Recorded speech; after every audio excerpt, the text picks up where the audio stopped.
سلامونه سپینتنی در سره یم د لندن په مرکزی سیمه ریجنس پارک یو او دا یو ښکلی پارک دی چې طبیعت هم ښکلی دی، هوا هم ښکلی ده او یو ښکلی انسان سره ولاړ یو.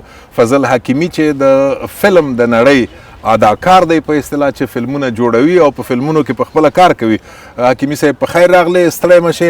اول خو دا راته ووایه چې د اپریل په 15مه یو دوه فلمونه غواړي چې دلته نندارې ته وړاندې کړي د افغانانو دپاره په سینما کې، په دې اړه هم راته ووایه. سلامونه او نیکې هیلې تڼۍ صاحب، ډېره زیاته مننه تاسو د دعوت نه. تاسو دوستانو او قمنانو ته هم سلامونه وړاندې کوم. دوه فلمونه مې جوړ کړي دي تقریبا دغه څو کالو کې. هغه فلمونه دي چې د موږ د خلکو د دردونو او د حوادثو بیانګر ده.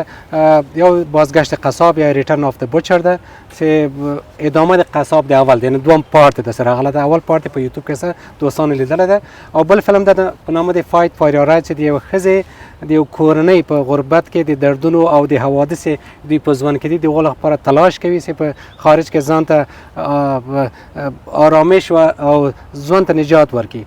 ښکلې قصې دي، بدل خدا ښکلې قصې وایم چې دوستانو ولیدلې په اروپا کې یو فلم ډېر خلکو تایید کړی ده. نو راغلی اوس اختر کې له خیر موږ تاسو یو ځل دوستانو سره وګورو. د دغو دواړو فلمونو په اړه ډېر څه نه وایم، پرېږده چې خلک یې په خپله وګوري او نه غواړم چې ځینې شیان افشا کړمه.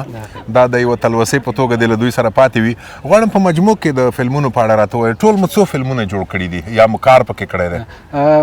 مشه ما تقریبا 14 فلمه مې په ما په آرشیف ته راغله. څه فلمونه ما خپل جوړ کړي، نور زیات فلمو کې مې کار کړی ده چې خارجي او داخلي دي. نو 4-5 په دفعې زه رد کارپیت یا سور فرش ته هم تللی یم د بین المللي جشنوارو ته. نو بس د خلکو له مینې تاسې د حمایت دوستانو له برکته دغه کار غربت کې مهاجرت کې کړی ده. ډېر ښه. او داسې معلومیږي چې یو نیم فلم ستاسو حتی د بالیوډ او د هالیوډ په سویه هم دی. څنګه درته ښکاره شوه د هالیوډ نړۍ یا په بالیوډ کې چې تاسو مثلا خصوصا دغه یو د کابلي پټان په نامه کابلي پټان، تاسو په هالیوډ او بالیوډ کې هم په دغه نړۍ کې هم بلد یې ورسره لوبېدلي یاستئ. مثلا د کابلي پټان په نوم فلم دی په بالیوډ کې جوړ شوی دی او یو بل فلم چې د هالیوډ لخوا، په دې اړه راته ووایه. د هغوی فلم انډسټري ډېره تکړه فلم انډسټري چې که د هالیوډ وي که د بالیوډ او د نور مملکتو، نو هغو کې کار کول یو چالش ده، یو ډېر سخت هم ده، آسانه ده. آسانه په دې لحاظ موږ سره جذبه ده، موږ سره احساسات او غواړو چې کار وکړو. موږ د خپل هغه تلاش چې هغه استعداد چې لرو، حمایت چې لرو، غواړو چې جهانیانو سره په خارجي فلمو کې وښیو. هغوی خو کار ډېر لوی ده، پروډکشن یې ډېر غټ دي، سرمایه‌ګذاري ډېر زیاته په فلمو باندې کوي. ښکلی کار و.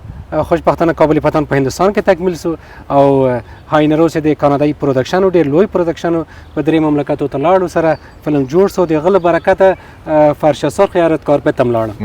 خو یوه ګیله له افغانانو چې زه د ځینو سره غږېدلی یم دا ده چې ګواکې په بالیوډ کې په افغانانو باندې داسې کرکټرونه ورکوي چې هغه یو ډول د ریشخند کرکټرونه دي، د سپکاوي دي، مثلا جامې بې رقمه دي یا هغه کار چې دوی ته ورکوي د سپکې سویې کار دی. ولې دوی دا کار کوي؟ خو که زه دې بخش داسې اشاره کوم چې هغه وطن چې سرپوښ ونه لري بنان ملنډې ټولو خلک ورباندې کوي. دا بل بحث ده. په هغه وختو کې چې موږ تاسې قدر درلوده، عزت هم درلوده، حکومتونه وو او پښتنه وه، چا دا جرأت نه کوه، چا دا کار نه کوه. ولې خو هغوی د خپل تجارت لپاره د فلمونو د چلولو لپاره بنان د موږ دغه 50 کلنی جنګ چې موږ دنیا ته معرفي کړي دغه ځایونو نه دوی استفاده کوي. راست هغوی پوهېږي چې موږ افغانان، موږ وطنداران، افغانستان قهرمان وطن ده، مجاهد وطن ده، زحمت یې ویستلی او خپل غیرت ننوات ژوند ډېر ښه ځوان لري. ولې د جنګ تاثیرات په هغو باندې مساوي ده. نو بس هغوی خپل کار کوي د تجارت. نو خو په خپله پښتانه هم داسې فلمونه جوړوي چې په ځان ملنډې وهي. مثلا پښتو فلمونه به تاسو لیدلي، په هغوی کې هم ځینې حرکتونه، ځینې کرکټرونه داسې دي چې هغه مېرمنې حتی نه غواړي چې د مېرمنو رول وګوري. نو هغوی ولې دا کار کوي؟ خو دغه فلمونه د موږ اصلا د موږ تاسو د وطن هم نه دي، هغه تصرف د همسایه ملک دی. موږ په افغانستان کې تصرف فلمونه اوس کم جوړ شوي دي، خصوصا پښتو فلمونه ډېر کم کار شوی ده، جوړ شوي دي. موږ خو آزاد بازار ده، نو هر څوک یو کمره غواړي اخلي او فلمونه جوړوي. هغه نه بېله مسله ده. څوک نقد کوی هم نشي، څوک چا مخ هم نشي نیولی، چون سیستم وجود نه لري. افغان فلم وجود نه لري، جمهوریت دوره کې هیڅ چا کومک او مدد له سینما سره نه ده کړی، سرمایه ګذاري نه ده، نو هغه بیله مسله. ولې که سیستم وجود لري یا میکانیزم وجود لري او په سینما باندې یو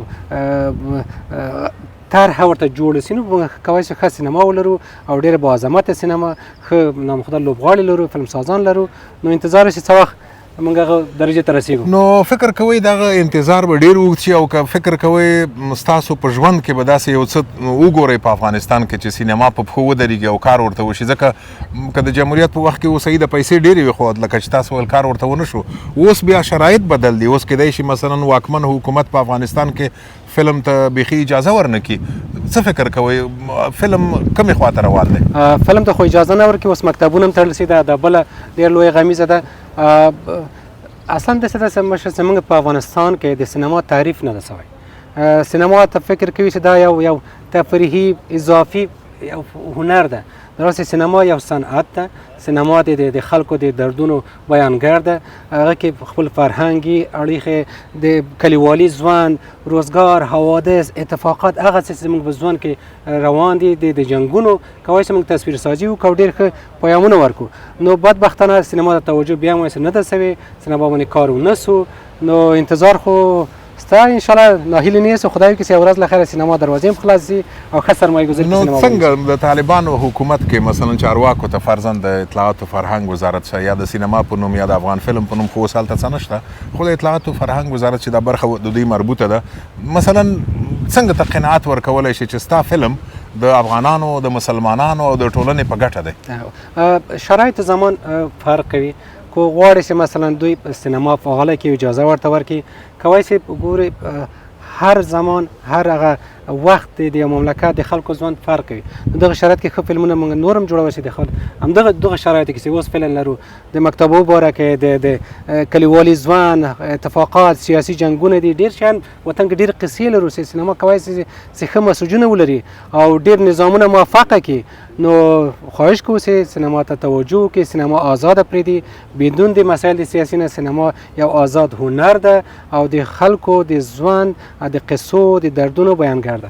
او په شخصي جبهه کې څه فکر کوي چې کیدای شي دولتونه خو په هر صورت دولتونه په خپله برخه کې یا دا برخه لري یا د افغانستان په څېر حکومت نه لري بیخي دا برخه، خو اشخاص او افراد وګړي چې هغوی دغه امکانات لري وخته دي، هغوی څه باید وکړي چې د ټولنې لپاره یو څه ګټور ثابت شي؟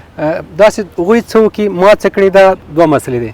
ما په خپله په صفت یو افغان مهاجر په بهر کې ژوند کوم، وګوره امکانات چې ما درلوده ما ټول په تلاش اچولي، په ټول مې زحمت مې ویستلی چې اقلا دستاوردونه خپل وطن ته ولرم. د سینما لحاظه صحیح ده، په شاید ډېر مشکلات ولرم چې موږ هم دوره هم سرمایه نه لرو، ولې هغه قصې چې ډېرې خوندورې دي او د خلکو زړونو ته نږدې دي، نو قصې خو موږ ارزانه دي، موږ کولی شو ښې قصې جوړې کړو په ډېر ساده ټکنالوژي، ساده امکاناتو باندې. نو ما خپل کار کړی ده، د خلکو زړونو ته مې ځان رسولی ده، خپل علاقه‌مندان او خپل خلک لرم، ولې دا کافي نه ده. دلته باید ټول خلک زحمت وباسي، ټول سینماګران تلاش وکړي او توجه وکړي. او دا سینماګران چې په بهر کې دي افغانان، کډوال افغانان یا هغه په انګریزۍ کې ډیاسپورا چې ورته وایي، دا څومره متحد دي، څومره یو د بل سره همغږي لري، څومره یو د بل خبره اوري؟ خب داسې د قصره صاحب دا مهاجرتونه خصوصا د آخري مهاجرتونه دغه دوه کالو کې ډېر سینماګران رښتیا هم راووتل، ولې هغوی کاملا یو ناامیده ته مخه کړې ده. ولې ما ډېر سره قصې کړې، ډېر سره غږېدلی چې ووره زم مهاجر یم، زم په خارج کې ژوند کوم، شل اته 90 کاله مې پوره کړي دي، ولې ناامیده نه وم، تلاش مې وکړ، زحمت مې ویستلی، په همدغه غربت کې په همدغه کم امکاناتو باندې راځي لاس په لاس سره کار وکړو، کولی شول دغه چې موږ تاسې زحمت وباسو، ولې وګورو څه وخت چې هغوی د حالت نه راوځي او همکاري ته حاضرېږي. ډېره مننه کور ودان فضل حکیمي را سره و، د سینما په برخه کې مو خبرې سره وکړې. نو په دغه د پسرلي په دې ښکلې فضا کې تاسو ټولو ته د اختر مبارکي وایو او ستا د هم اختر مبارک شي. ډېره زیاته مننه، قربان سم، ډېر خوشحاله یم بیا هم تاسو څنګ کې ولاړم. اختر مبارک شه، ښه اختر ولرې او ښه سوله آرامش خپل وطن ته غواړم.